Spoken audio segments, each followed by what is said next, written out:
Әлі белгісіне сот болған жоқ, мен білмеймін. Одан кейін көре алдыңыз ба балаңызды? Тілдесе алдыңыз ба? Негізі тілдесуге бардыңыз ба? Көрдіңіз бе? Кездесіп қой.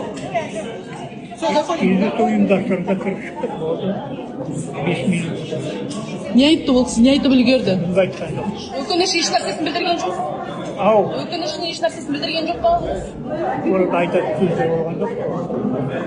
Сіз не айттыңыз? Білмеймін, қазір есімде жоқ не айтқанымды. Сөйлей де алмай қалдым.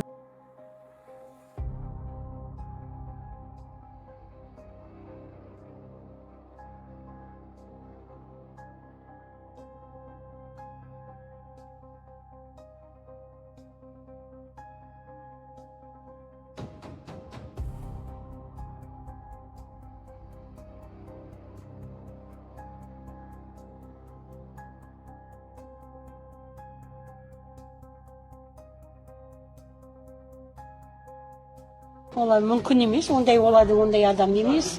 Оларға мүмкіншілік семьясына араласу деген ондай болған жоқ.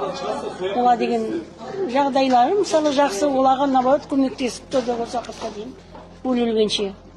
Оларға қарсылық білдіріп, я айыру, я болмаса жаңағыдай немізде ондай әңгіме болған жоқ. Отбасымызға араласты дейді. Ол мүмкін емес, өтірік. Оған мен келіспеймін. Қайта-қайта қызыма барғысы келді, Ақбаянға қайта-қайта бара алмады. Себебі келме деген сөз айтқан. Келме.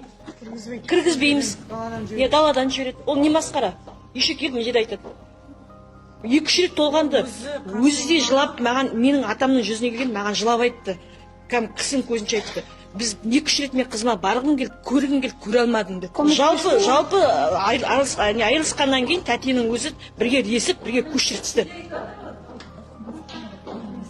Ондай адамдар емес. Ондай адамдар емес. Ондай неге бармайды.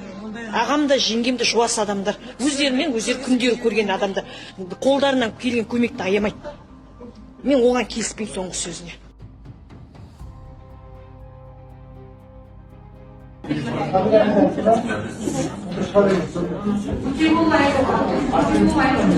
Шықты. Шықты.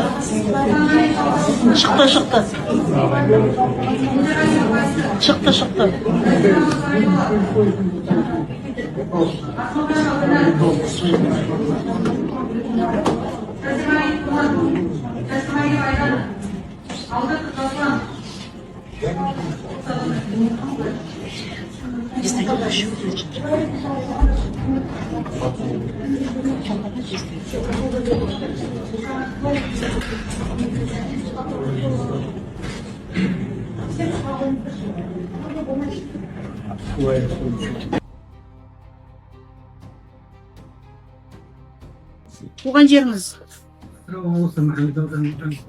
біліміңіз, орта білімсіз. Жұмыс жасадыңыз ба? Жалпы тұрақты болған. Тұрақты жұмыста болған жоқсыз. Иә, Астана. Қандай қызметпен айналыстыңыз? Күзетшілік, құрылыс. Құрылыс. Отбасылық жағдайыңыз? Заңды түрде ажырасқан, жалпы 5 балам бар. Қай уақытта ажырастыңыз? 2022 жылы қыркүйек айы. 22 жылдың қыркүйек айында.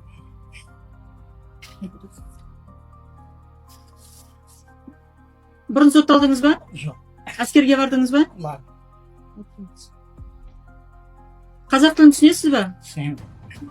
Сізге аудармашы көмегі қажет па? Жоқ. Іс бойынша айыптау актісінің көшірмесін алдыңыз ба? Алдым.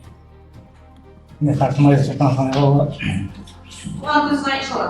24-04-1996. Туған жеріңіз? Атырау облысы, Махамбет ауданы, Махамбет облысы. Біліміңіз? Орта. Орта білімсіз. Жұмыстарыңыз ба? Жалпы тұрақты болған. Тұрақты жұмыста болған жоқсыз. Иә, Астана.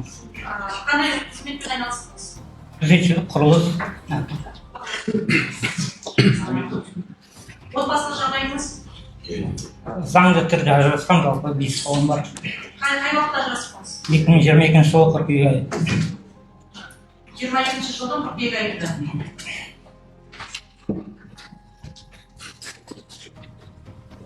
Консульталдыңыз ба? Жоқ.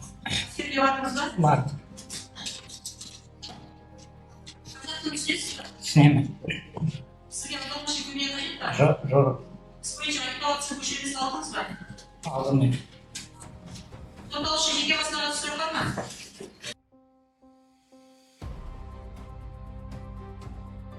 Талқылау барысында келіспеушілік өз шешімін таппай, оның арты көбелеске ұласып, зал бөлмесінде отырған Сәрсемәлиев пен Мұханғалиев бір-бірлерінің жағаларын алып, сол жерде алысып бастаған.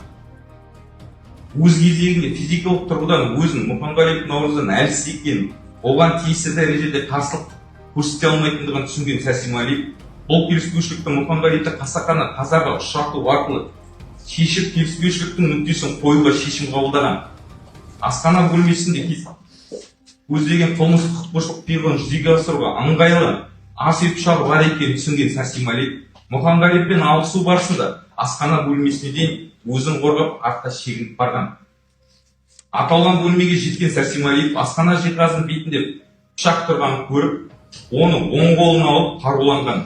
Жағасын және мойын тұсынан қысып ұстап тұрған Мұханғалиевтің сол және оң жақ кеуде тұсынан іш қуысынан оң жақ қолында болған ас үй пышағымен бағыттап бірнеше мәрте ұрып соққылар жасаған. Сәрсемәлиевтің пышақпен жасаған бірнеше ауыр соққы салдарынан Мұханғалиев оқиға орнында тілге келместен қаза болған. Сағат 00 шамасында Сәрсемәлиев үйдің ауласына орналасқан күректі қолына алып, үйінің оңтүстік батысында орналасқан қабырғасының іргесінен 60 см арақашықта орналасқан жерді қасып бастаған.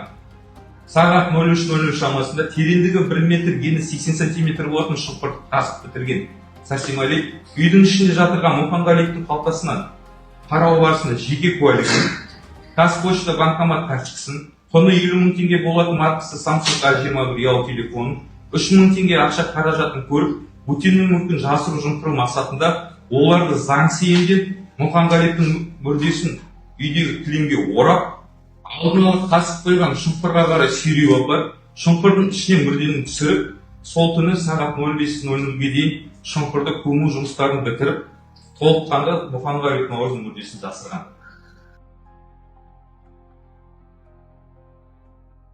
Мұханғалиев Наурыз екеуі сол жерде Атырау қаласы Мұнайшы мөлтек ауданы номер 3-ші көше 21-ші мекен-жайда орналасқан үйге бағытталған.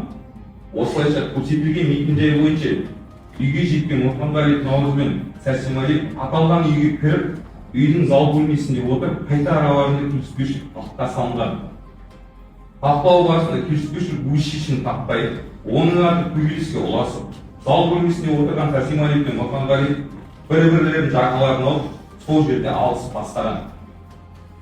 Өз кезегінде физикалық тұрғыдан өзін Мұханғалиев Наурыздан әлсіз екенін, оған тиісті дәрежеде қарсылық көрсете алмайтындығын түсінген Сәрсемәлиев бұл келіспеушілікті Мұханғалиевті қасақана қазаға ұшырату арқылы шешіп келіспеушіліктің нүктесін қоюға шешім қабылдаған.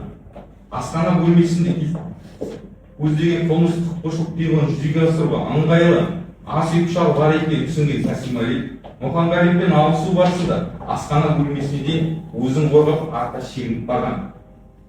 Аталған бөлмеге жеткен Сәрсемәлиев асхана жиһазының бетінде пышақ тұрғанын көріп, оны оң қолына алып қаруланған. Көздеген қылмыстық құқықбұзушылық пиғылын жүзеге асыру үшін тиісті дәрежеде қаруланған Сәрсемәлиев өзіне қарсы тұрып жасаған және мойын тұсынан қысып, жағасын және мойын тұсынан қысып ұстап тұрған Мұханғалиевтің сол және оң жақ кеуде тұсынан іш қуысынан оң жақ қолында болған ас үй пышағымен бағыттап бірнеше мәрте ұрып соққылар жасаған. Сәрсемәлиевтің пышақпен жасаған бірнеше ауыр соққы салдарынан Мұханғалиев оқиға орнында тілге келместен қаза болған. Осылайша Сәрсемәлиев Мұханғалиевті толыққанды қазаға ұшыратқанына көзі жетіп, қылмыстық құқықбұзушылықтың іс-әрекетінің ізін суыту арқылы жауапкершіліктен жалтару жолын ойластыра бастаған. Адам өлтіру, яғни құқыққа қарсы қасақана қазаға ұшырату болып табылатын қылмыстық құқықбұзушылық іс-әрекетінің ізін жасыру жоспарын толыққанды жүзеге асыру үшін Мұханғалиевтің мүрдесін жақынында орналасқан жерлердің бірін қазу арқылы көміп тастау туралы шешім қабылдаған. Көздеген жоспардың өзі ойлағанда іс-әрекеттің әшкере болмайтындай, ешбір бөгде көрмейтін дәрежеге орындау мақсатында сол күні түнгілік мезгілде күткен. Әрі қарай мамыр айының 15-іне ауған тұста сағат 00 шамасында Сәрсемәлиев үйдің ауласына орналасқан күректі қолына алып, үйінің оңтүстік батысында орналасқан қабырғасының іргесінен 60 см арақашықта орналасқан жерді қасып бастаған. сағат 03:00 шамасында тереңдігі 1 метр, ені 80 сантиметр болатын шұңқыр қазып бітірген Сасим Али үйдің ішінде жатырған Мұханғалиевтің қалтасынан қарау барысында жеке куәлігін, Қазпошта банкомат карточкасын, құны 50 мың теңге болатын маркасы Samsung A21 ұялы телефонын, 3 мың теңге ақша қаражатын көріп, бөтеннің мүлкін